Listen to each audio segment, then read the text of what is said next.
नमस्कार किसान साथियों, जैसा कि आपको पता है कि इस साल जो मौसम है वो काफ़ी गर्म रहने वाला है। औसतन इस बार मार्च के अंदर जो टेम्परेचर है वो 5 से 7 डिग्री ज़्यादा रहेगा पिछले सालों के कंपैरिजन में। और जैसा कि मैंने आपको स्टार्टिंग में दिखाया था, गेहूं के अंदर ये इस तरह की दिक्कत आ रही है। मेरे एरिया में तो लगभग हर खेत के अंदर है। अगर आपके एरिया में भी है नहीं है तो कमेंट सेक्शन में बताएं कि आप किस एरिया से और आपके यहाँ पर नहीं है। दिक्कत अभी क्या हो रही है कि दिन का जो टेम्परेचर है वो बहुत ज़्यादा हाई रह रहा है और रात का टेम्परेचर है वो लो है। साथ में बहुत ज़्यादा ड्यू पड़ने की वजह से खेत में नमी बनी रह रहती है और फंगस ज़्यादा है। अब कई भाई कंफ्यूज हैं कि ये जो गेहूं की बालियां जो सूख रही हैं ऊपर से, ये किस वजह से सूख रही हैं। ये कोई न्यूट्रिशन डेफिशिएंसी नहीं है, ना ही ये पानी की कमी की वजह से है। ये एक टाइप की फंगस है जिसको बोलते हैं हम फ्यूजेरियम हेड ब्लाइट। जो फ्यूजेरियम बैक्टीरिया होता है उसकी वजह से ये बली आती है। और मैं आपको अगर पास से दिखाना चाहूँ, जैसा अगर आप देख पा रहे होंगे कि लगभग अगर आप अपने खेत को प्रॉपर मॉनिटर करेंगे तो हर 8-10 बैलों के अंदर आपको कुछ ऐसी बैलें मिल जाएंगी, बालियाँ मिल जाएंगी जिसके पत्तों के अंदर इसका असर आपको देखने को मिलेगा।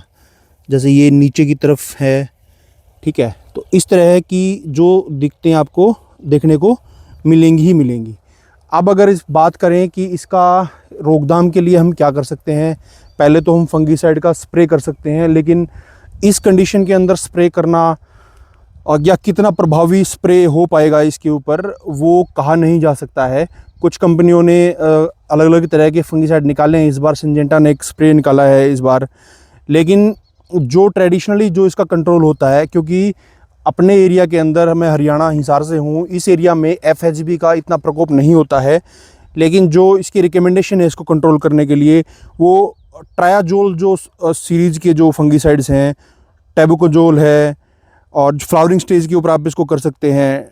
एमिस्टार है जो सिंजेंटा कंपनी का आता है, वो आप कर सकते हैं। लेकिन ये एक प्रॉपर ये सोच के आप करें कि जो डैमेज हो चुका है वो ठीक हो जाए या उसको रोक पाएगा, क्योंकि अगर मौसम में सुधार नहीं होता है तो इसका कंट्रोल होना या इसके डैमेज को रिवर्स कर पाना बहुत मुश्किल है। लेकिन एज आ प्रिकॉशंस ये स्प्रे कर सकते हैं। जो टेम्परेचर की बढ़ोतरी है, टेम्परेचर बढ़ोतरी से जो दाने का साइज़ कम रहने की जो संभावनाएं हैं वो तो हैं ही है, उसके साथ साथ में इस फंगस का एफएचबी का आना एक तरह की से दोहरी मार है किसानों के लिए, क्योंकि वो आपकी फसल दो तरफ से हमले झेल रही है। एक तो बहुत ज़्यादा गर्मी का, उसके बाद रात को सडन बहुत ज़्यादा ठंड हो जाती है, पौधा अडेप्ट नहीं कर पा रहा है। दूसरा, ज़्यादा गर्मी की वजह से आपका जो दाना है वो सिकुड़ सकता है।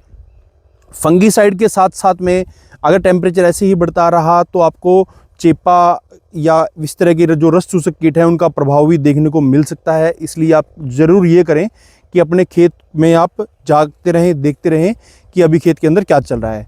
फंगीसाइड के साथ साथ में जो आपको करना है, पोटास का स्प्रे अपने खेत में ज़रूर करें। 13-0-45 करें या लिक्विड आप पोटास ले सकते हैं। उससे होगा क्या, जो स्ट्रेस है, जो एनवायरमेंटल स्ट्रेस है या फंगस की वजह से जो स्ट्रेस है, उसके अंदर पोटास काफ़ी हेल्प करता है पौधे को रिकवर करने की। तो जो डैमेज होना है वो कहीं ना कहीं थोड़ा बहुत कम किया जा सकता है, क्योंकि जो पोटास है वो एक तरह के से आपकी पौधे के अंदर ट्रक का काम करता है, ट्रांसपोर्ट का काम करता है। वो न्यूट्रिएंट को पौधे तक लेके जाता है, दाने तक पहुंचाता है। पौधे जो पत्तों के अंदर खाना बना है या जड़ें जो खाना बना रही है, उस एनर्जी को, उस खाने को बालियों तक लेके जाने का जो काम करेगा वो आपका पोटास ही करेगा। तो गर्मी के प्रभाव को कहीं ना कहीं कम किया जा सकता है।